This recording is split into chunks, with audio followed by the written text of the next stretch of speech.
beginning, there was the Garden of Eden, a place of perfect harmony and divine provision. Yet, within the lush greenery and the bountiful fruit, a single tree stood, its fruit glistening with the promise of knowledge. Eve, the first woman, gazed upon it, and her heart stirred with a longing that transcended mere desire. It was not just the fruit itself that captivated her. It was the allure of understanding, the temptation to grasp wisdom that was not meant for her. This moment encapsulates the essence of lust in its many forms, illustrating how desire can distort our hearts and lead us away from our intended purpose.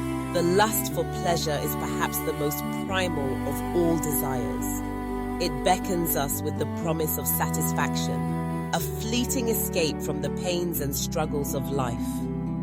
In our pursuit of pleasure, we often find ourselves ensnared in a cycle of indulgence that offers temporary relief, but ultimately leaves us feeling hollow. We chase after experiences, whether they be in the form of food, entertainment, or fleeting relationships, believing that each new thrill will fill the void within us. Yet, like a mirage, the satisfaction we seek remains just out of reach, leading us deeper into a desert of emptiness. Consider the biblical story of Solomon, a man renowned for his wisdom but also for his insatiable appetite for pleasure. He amassed wealth, built grand palaces, and surrounded himself with countless concubines, each one a testament to his desire for enjoyment.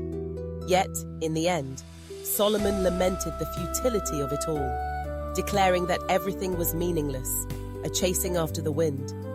His journey serves as a cautionary tale, reminding us that the pursuit of pleasure can become an obsession, drawing us into behaviors that numb our pain but lead us away from true fulfillment. Then there is the lust for power, a desire that can corrupt even the most noble intentions.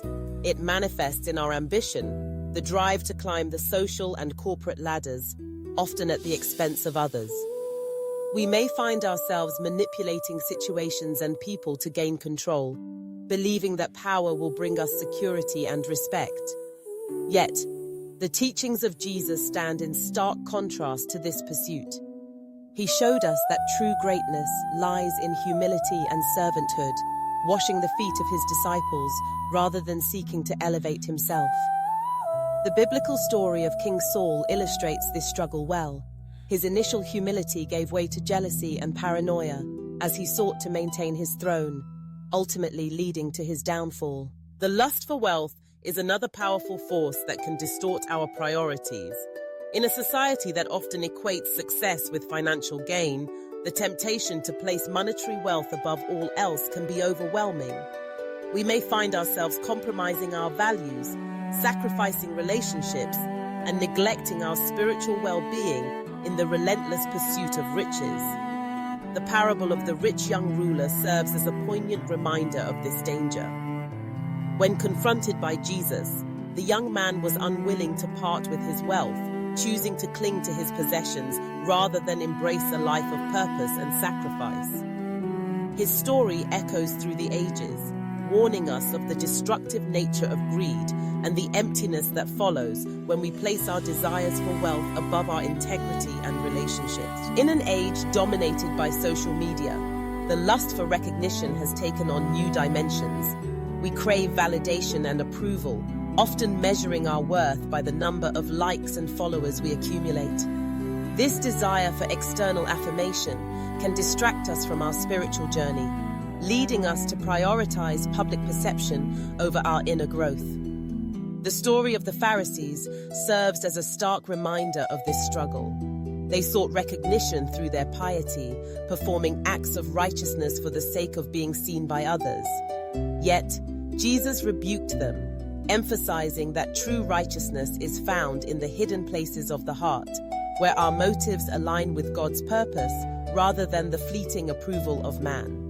The lust for knowledge, while often viewed as a noble pursuit, can also lead us astray. There is a fine line between healthy curiosity and the problematic desire to accumulate knowledge for the sake of superiority. In our quest for understanding, we may become prideful, believing that our intellect sets us apart from others. The story of the Tower of Babel illustrates this temptation well. Humanity sought to build a tower to the heavens, aspiring to make a name for themselves. Their desire for knowledge and recognition led to confusion and division, a reminder that wisdom must be grounded in love and faith rather than arrogance. Finally, we arrive at the most commonly understood form of lust, the lust for physical desires. This form of lust, often associated with sexual temptation, can be particularly insidious.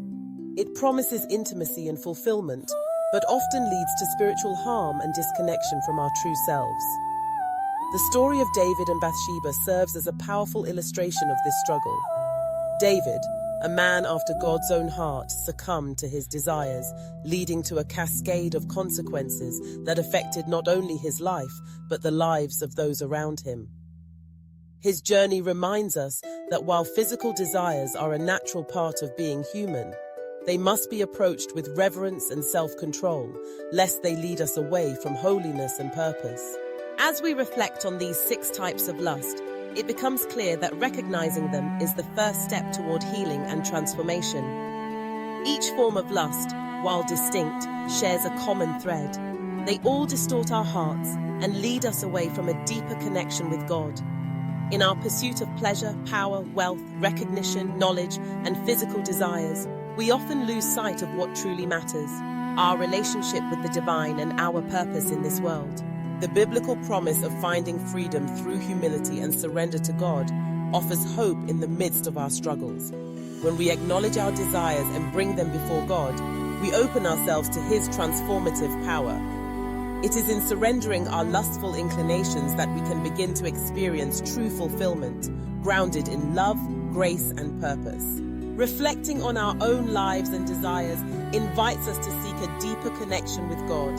It challenges us to examine the motivations behind our actions and the longings of our hearts. Are we pursuing pleasure for its own sake? Or are we seeking joy rooted in our relationship with Him? Are we striving for power or recognition at the expense of others? Or are we embracing humility and servanthood as Jesus taught? Are we placing wealth above our spiritual well-being? Or are we seeking to honor God with our resources? Are we accumulating knowledge for superiority? Or are we grounding our wisdom in love and faith? Are we allowing physical desires to lead us away from holiness? Or are we striving for purity and intimacy in the context of our relationships? In this journey of self-reflection, we are invited to lay down our burdens, surrender our desires, and seek a deeper understanding of what it means to live a life aligned with God's purpose. It is a call to embrace humility, to recognize our limitations, and to trust in the transformative power of grace. As we navigate the complexities of human desire, we can find hope in the promise that God meets us in our struggles, offering healing, restoration, and a renewed sense of purpose. Ultimately, the journey toward freedom from the distortions of lust is not a solitary one. It is a communal journey, one that invites us to walk alongside others who share in the struggle. In our relationships, we can find support, accountability, and encouragement as we seek to align our desires with God's will. Together, we can create a space where honesty and vulnerability flourish, where we can share our struggles and celebrate our victories in the pursuit of holiness. As we conclude this exploration of the 6 types of lust, let us remember that our desires do not define us. They are part of our human experience, but they do not have to dictate our actions or our worth.